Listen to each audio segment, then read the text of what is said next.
Whoever can be trusted with very little can also be trusted with much, and whoever is dishonest with very little will also be dishonest with much. Luke chapter 16 verse 10. Ang maliliit na bagay at malalaking bagay sa talata ng Lucas chapter 16 verse 10 ay tumutukoy sa mga gawain at responsibilidad na ating ginagawa sa ating pang-araw-araw na buhay. Narito, maliliit na bagay.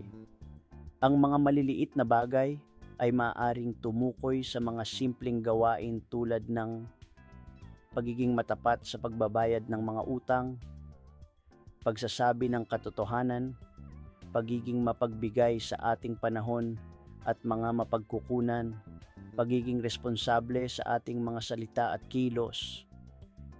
At ito naman ang malalaking bagay. Ang mga malalaking bagay naman ay maaaring tumukoy sa mga mas malalaking desisyon at responsibilidad tulad ng paggamit ng ating mga talento at kakayahan para sa kabutihan, pagiging matapat sa ating mga tungkulin, pagiging responsable sa ating mga pamilya at komunidad, pagiging mapagkakatiwalaan sa mga mahahalagang gawain. At ito ang aral. Ang talata ay nagpapaalala sa atin na ang ating pagiging mapagkakatiwalaan sa mga maliliit na bagay ay nagpapakita ng ating kakayahan na maging mapagkakatiwalaan din sa mga malalaking bagay.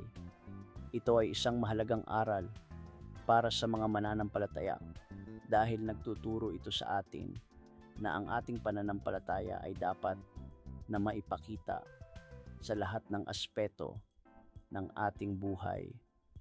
Praise God. Hallelujah. Glory to God. Amen.